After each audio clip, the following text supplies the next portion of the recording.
Le podcast minier vous est fièrement présenté par Agnico Eagle, la plus grande société minière au Canada et le deuxième producteur aurifère en importance au monde. Ensemble, on vous fait découvrir toute l'énergie, la passion et les coulisses fascinantes du monde minier.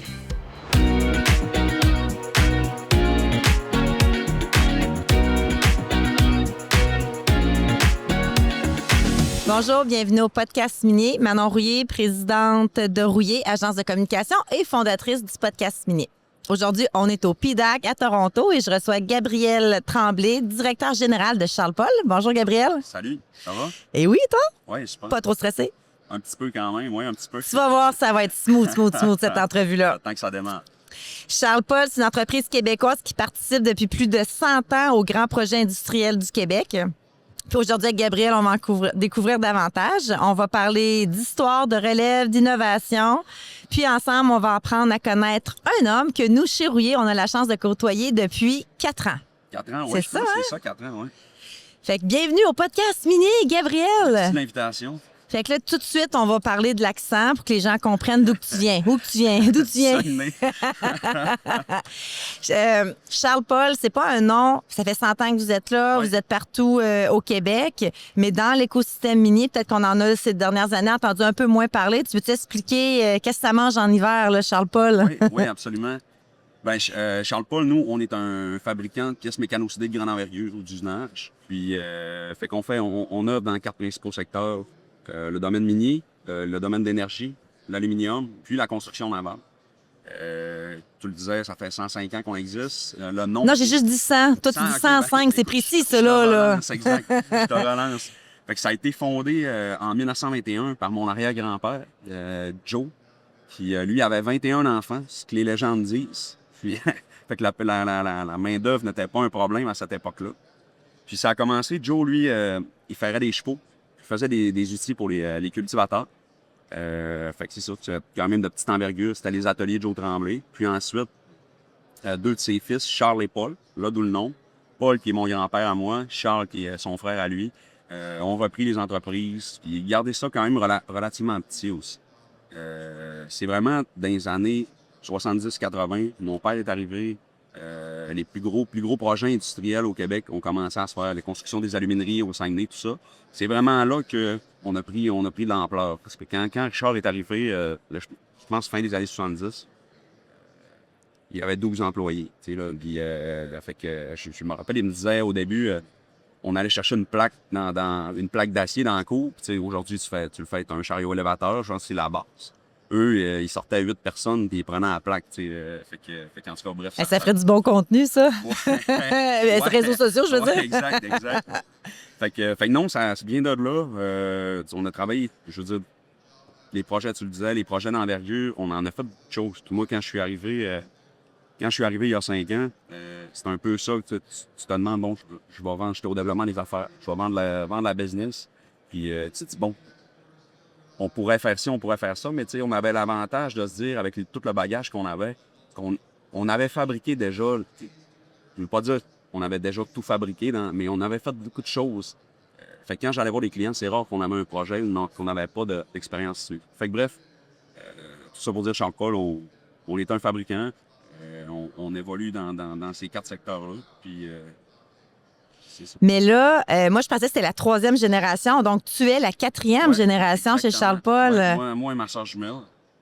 Puis, il y a 3 autres actionnaires de relève avec nous autres. Là. Jonathan, qui est directeur du Sud en Saguenay.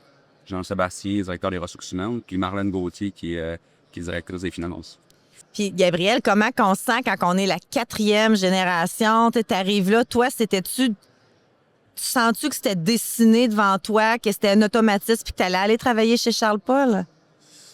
Je pense pas que c'était comme ça. Je me suis toujours intéressé à la business, puis même petit. Puis, je posais des questions. Je parlais à mon père, il allait à Montréal. Je demandais, je parlais de ses rencontres, comment ça s'était passé. Puis tout petit. Puis même, je me souviens encore, mon père m'avait amené à Kitimat dans une rencontre avec des clients. Il m'avait dit, assis-toi dans le coin, puis dis rien, fais pas un mot. T'avais quel âge? J'avais peut-être 12 ans, tu sais. Fait que tout jeune, j'étais intéressé par ça. Puis mon père aussi, tu sais, était patient. Tu sais, des fois, tu arrives du travail, tu n'as pas nécessairement le goût de tout te raconter, mais vraiment, là, il voyait que j'étais intéressé, puis il m'en donnait de l'information. Fait que non, quatrième génération, c'était pas tracé. Je travaillais ailleurs quelques années. Dans des firmes d'ingénierie que tu as Ouais, travaillé? exact. J'ai travaillé 5 ans en firme d'ingénierie, puis à un moment donné, mon père, bon, évidemment, il est vieilli. Puis il m'a dit, bon, qu'est-ce que je fais avec cette business-là? Tu sais, est-ce que je la vends à un externe ou tu as de l'intérêt? Puis c'est là que j'avais parlé à mon boss à l'époque, j'avais dit, tu sais, qu'est-ce que tu ferais à ma place? Il m'avait dit, bien, vas-y, Fonce. ouais, essaye. Puis ça, c'était ça aussi que je sentais, mon gut feeling, c'était ça, que j'allais être à la bonne place. Sens-tu que tu as besoin de faire plus ta place quand tu es le fils de, quand tu arrives, tu es directeur général, mais tu n'as pas commencé directeur général quand tu es arrivé chez Charles Paul. Tu es au développement des affaires, puis ça fait quoi, 2 ans que tu es directeur général? Oui, ça fait 2 ans, je pense, exact, je pense. Non, je sais plus ton histoire Ouais, que toi. c'est ça. mais non, je suis arrivé directeur de développement des affaires, puis... mais oui, tu sais, t'as comme on va dire, le préjugé là, d'être, on va dire, le fils du boss. Puis mais tu sais, de défaire ça, ça n'a pas été difficile. Tu sais, de montrer, tu sais, simplement, je veux dire, tu travailles, tu fais ce qu'il faut. Puis, travailler acharné, puis le monde le voit rapidement que, OK, t'es pas le stéréotype, tu sais. Fait que non, Y a-tu quelque chose qui change dans la façon que toi, tu diriges versus ton père, puis ça a pu créer peut-être quelques frictions entre père et fils? Absolument, absolument. Tu sais, je pense Peut-être que Richard va écouter l'épisode, Ben oui, tu sais. sûrement Passe tes messages, passe tes messages. Non, mais écoute, ça prend quand même, tu sais, ça prend une bonne transparence, faire un processus comme ça réussi. Puis, tu sais, vraiment, avec mon père, ça a été quand même un challenge. Tu sais, t'as on va dire deux personnes qui veulent leader l'organisation, qui ont une vision différente de l'organisation. D'ailleurs, un des membres du CA, il m'avait dit à un moment donné, écoute, ton père me parle de la business, puis toi, tu m'en parles. Puis les deux, on dirait que vous travaillez pas dans la même voie. Fait qu'on a vraiment une vision différente des choses. Puis laquelle, tu sais, il n'y a pas de réponse, je pense, laquelle est meilleure que l'autre. Je pense juste qu'on est dans un contexte différent dans nos vies. Tu sais, où lui, plus, on va dire, en fin de carrière. Et moi, je commence, tu sais, je vais amener justement un show, des projets, l'expansion, tout ça. Fait que non, j'ai oublié la question, dans le fond. Non, c'est correct. C'est juste de voir la relation père-fils. Mais, oui, c'est ça. Mais oui. Puis, mais avec mon père, parce que ça a vraiment été le plus grand défi, admettons, là, que j'ai eu dans cette relève-là.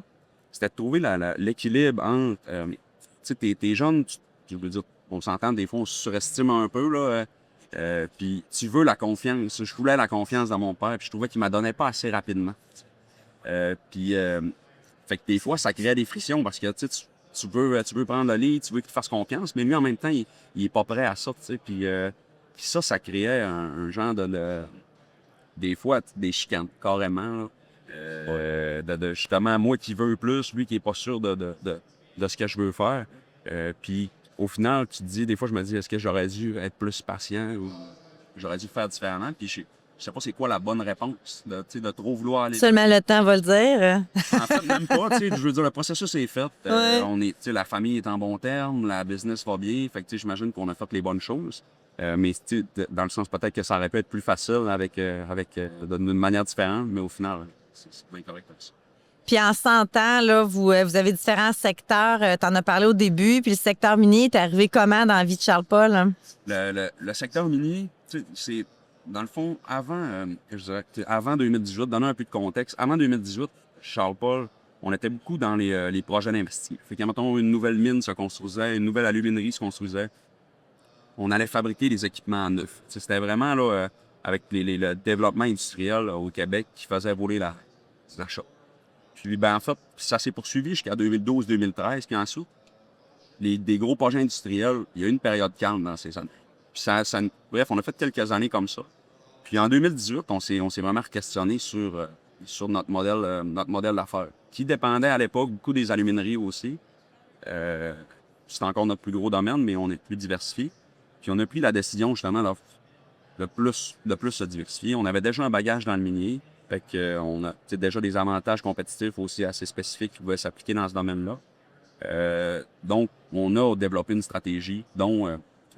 c'était de développer justement un partenariat locale sur la Côte-Nord pour desservir les minières de fer, Normec.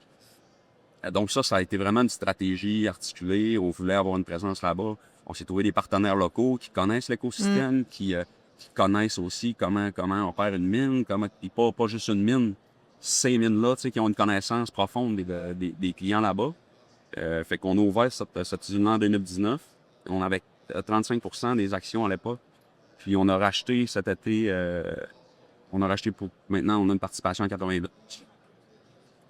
Fait que vraiment, c'est avec Normec, avec notre acquisition de Normec, c'est vraiment là que ça a plus commencé. Ça a plus pris de l'ampleur, dans le fond, votre pénétration de marché vers le secteur minier. Fait que, tu sais, vous êtes sur Côte-Nord. Oui. Côte-Nord. Quand on quitte Québec, on passe toujours où les bureaux de Charles-Paul à Port-Neuf, l'usine, en fait, sur le bord de la 40 à Port-Neuf. Mais votre siège social, il est à la baie. Oui, il est à la baie, à Saguenay, exact. Fait que vous êtes quand même, vous avez une proximité, vous avez de la Côte-Nord, Québec. Qu'est-ce que ça l'amène, cette proximité-là, avec vos clients? Bien, il y a beaucoup de clients qu'on dessert que cette proximité-là est essentielle pour être en mesure de les servir. Je le disais d'entrée de jeu, on fabrique des grosses pièces, on répare des grosses pièces. Souvent, ça vient avec des coûts logistiques plus grands. Ça vient aussi avec justement des logistiques assez complexes de transporter ces pièces-là sur des grandes distances. Donc, c'est presque une nécessité d'être proche de nos clients si on veut être en mesure de les servir. Puis, en plus, je parlais de partenaires locaux, je parlais de gens qui connaissent l'endroit, la culture, toutes les...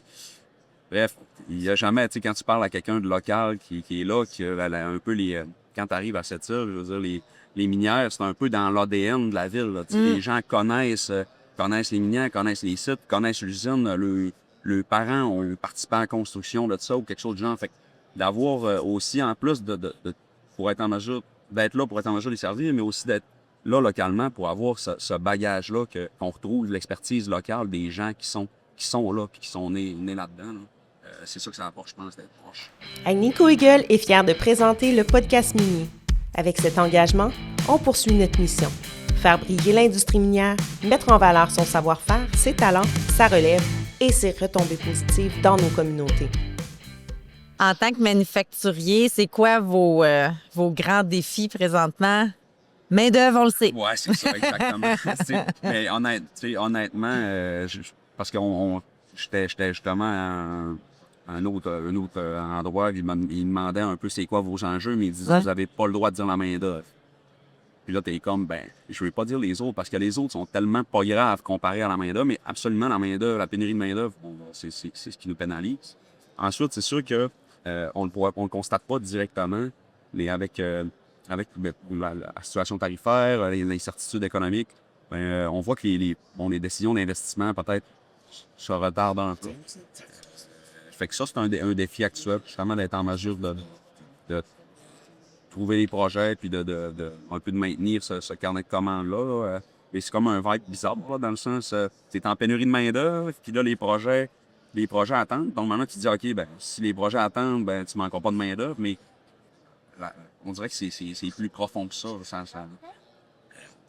On en manque quand même. Là, puis dans la pénurie de main-d'œuvre, vous avez l'immigration. Là, vous devez subir qu'est-ce qui se passe aussi avec la loi. Fait que là, présentement, vous en êtes où, vous? Est-ce que les travailleurs sont encore chez vous? Est-ce qu'ils vont partir bientôt? On en a plusieurs. Puis, les dates diffèrent toujours de renouvellement.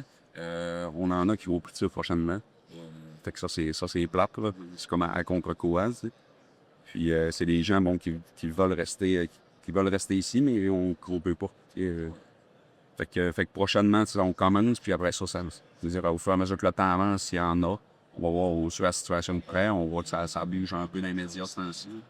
Penses-tu que ça va être réversible? Qu'est-ce qui se passe présentement avec l'immigration? Ou? J'ai aucune idée. Ouais. J'ai aucune idée, puis c'est quelque chose que je contrôle comme pas. Fait que j'essaie de communiquer quand je le peux cette préoccupation-là.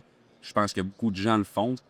Je ne sais pas à quel point ça se rend, puis à quel point les décideurs comprennent à quel point c'est fondamental là, comme problème, là, puis que c'est vraiment quelque chose d'important.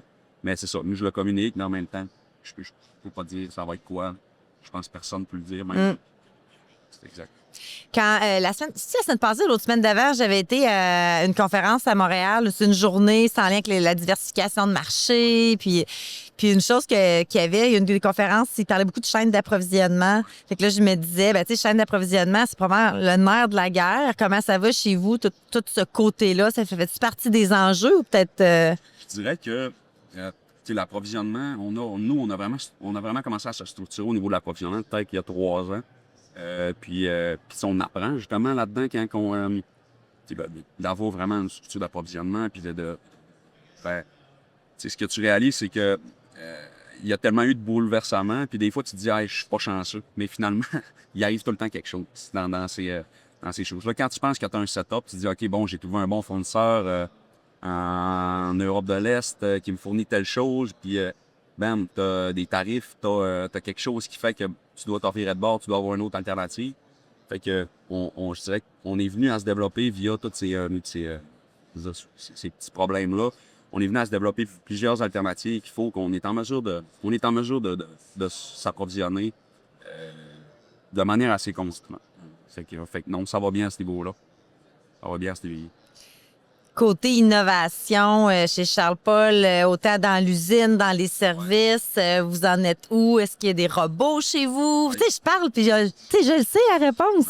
Mais dis-le aux gens, là. En fait, ouais, c'est non. Puis, moi, c'est un peu, on parlait de qu'est-ce que t'amènes comme 4e génération. Puis c'est ça que je voulais amener. Tu sais, j'arrive, je suis excessivement chanceux.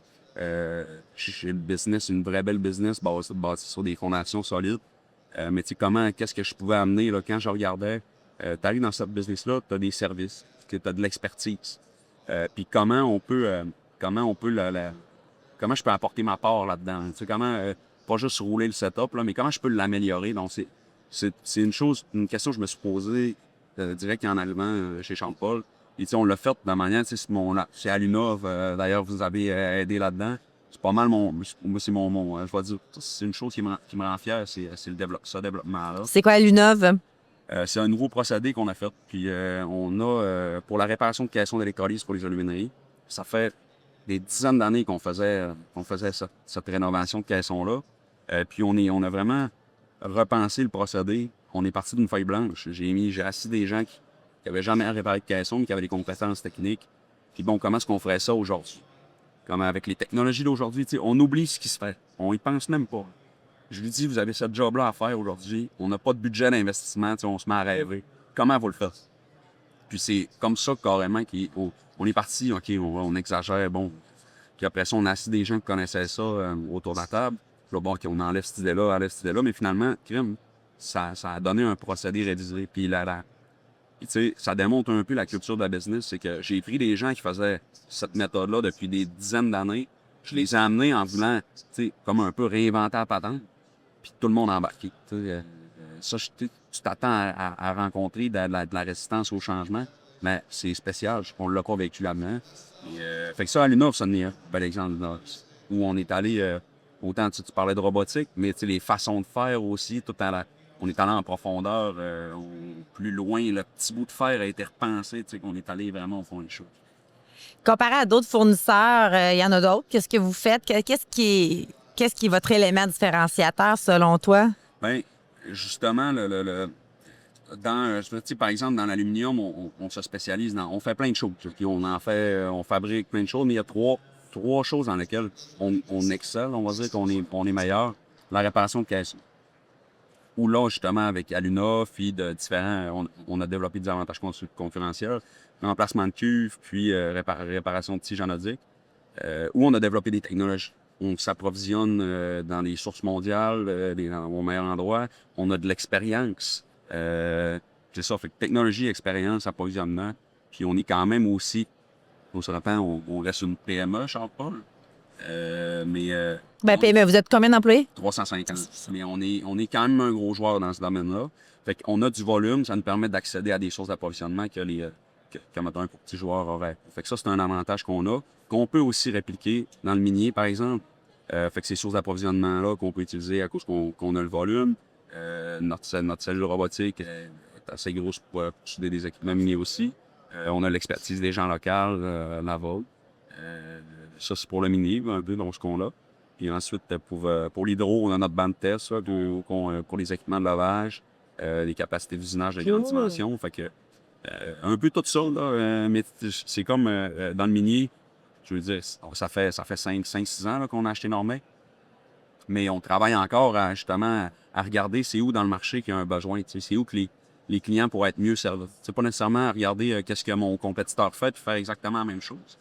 Ben, souvent, c'est l'angle mort qu'on a. Si on commence à regarder tout ce que la compétition fait, on finit par hey, les autres, ils le font ou ça nous insécurise, on veut copier ou. Exact. Fait que nous autres, c'est un peu ça. Je pense que la meilleure façon de trouver les angles morts, ben, c'est d'être dans mêlée, puis de regarder, OK, hein, il y a une opportunité là, puis ensuite de construire là-dessus, puis de OK, comment je peux améliorer ma proposition de valeur là-dessus. Fait que on a justement ces avantages-là que je viens d'énumérer, mais on en développe tout le temps. Puis c'est vraiment un peu la culture que je veux qu'on regarde, là, de trouver des meilleures façons de faire tout le temps.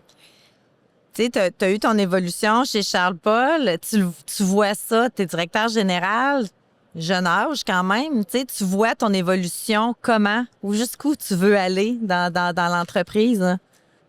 Je me pose pas tant cette question-là. Je te dirais, tu sais, on a un plan stratégique qui nous amène 5 ans en avant, on vient de le refaire.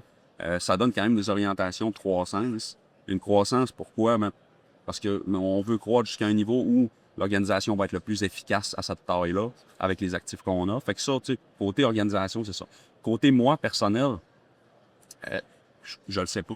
Je vais être cool, la business, ça va jouer mieux. Ouais. Puis est-ce que ça va être, tu sais, dans le sens, s'il y a quelqu'un un jour qui se pointe, qui veut prendre, mettons, le rôle de directeur général, puis qui a les capacités de le faire, puis que moi, je serais meilleur ailleurs, il n'y a pas de problème. Tu sais, où je travaille, j'aime mon travail, j'aime ce que je fais, j'aime attaquer les projets. J'aime ça me pointer, améliorer les choses, servir les clients. T'es un gars de terrain, là. Ouais, j'aime ça. Fait que, regarde, on a un plan, on le suit, on agit, puis je vais être tout ce qu'il faut pour la business. Avant hier, tu as soupé avec mon équipe.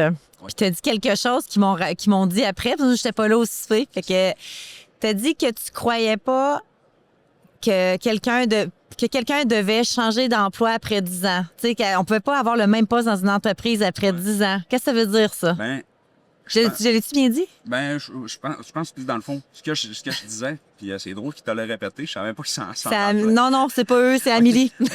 Mais non, moi, je me posais, tu sais, là, tu vois des gens arriver, souvent, t'accueilles une nouvelle personne dans le business, puis souvent, cette personne-là arrive avec des nouvelles idées, des nouvelles façons de voir les choses, puis ce vent-là, souvent, ça dure une certaine période où la personne fait évoluer l'organisation, puis on le voit souvent dans les grandes organisations où ils changent de poste. Puis je me demandais pourquoi, mais dans le fond, ce que je pense, c'est qu'à un moment donné, tu apportes ta contribution, tu apportes ta vision des choses. Tu t'orientes l'entreprise comme toi, tu crois que l'entreprise va être la mieux positionnée pour performer. Mais à un moment donné, je pense que les personnes viennent à avoir apporté ce qu'il faut à la business. Puis que c'est juste sain des fois de faire peut-être un changement là-dedans pour sortir la business de ses paradigmes, continuer justement à se re-questionner. Moi, je veux dire, là, je pense que, bon, je réinvente un procédé, je fais ci, je fais ça. Et à un moment donné, je vais m'enfermer aussi dans cette bulle-là, puis d'être convaincu que ce que j'ai fait, c'est le mieux. Puis je pense que là, rendu là, peut-être que, tu sais, je veux dire, il y a du vent nouveau qu'il va falloir caler. Je pense que je vais rester chez Charles-Paul tout le temps. Mais en termes de rester dans la même chaise, je pense qu'on a besoin de ces nouveaux yeux-là, cette objectivité-là qui est amenée par des nouvelles personnes dans un nouveau poste. Je pense que c'est ça qui garde une organisation en mouvement, puis qui fait qu'on continue à s'améliorer. Ah, moi, je sais pourquoi ils m'en ont parlé. Ce qu'ils se disent, ça fait 17 ans que moi, j'ai le poste de présidente. Ils doivent se dire, ben là, ça dure, là. J'ai hâte d'être prête, là. J'ai que ça fasse. Ah, c'est ça, je les voyais faire oui de la tête pendant que tu me parlais. Oui.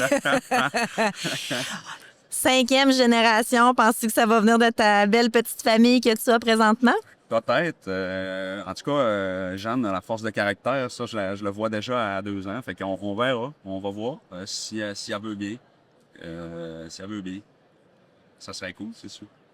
Gabrielle, merci pour l'entrevue. C'est le fun d'apprendre les gens vont apprendre aussi à te découvrir. Je pense que Charles-Paul, c'est un nom assez puissant au Québec. On le voit passer. Mais de comprendre aussi toute l'histoire qui est derrière. Je pense pas que les gens savent que c'est 100 ans d'histoire, 105 là, que tu as bien mentionné, mais dans le domaine industriel, 4e génération, on devrait entendre encore plus parler de vous autres, sérieusement. Là, c'est une très belle histoire. Bien, vous êtes là pour nous aider à réaliser ça. Fait que, absolument, merci beaucoup de l'invitation. C'était restant plaisir. Faire entendre une industrie qui nous est chère. Voilà le cœur de ce projet qu'on porte avec Agnico Eagle. Ensemble, on démystifie, partage et rend possible cet univers qui nous passionne. Et l'aventure continue. On se retrouve dans le prochain épisode.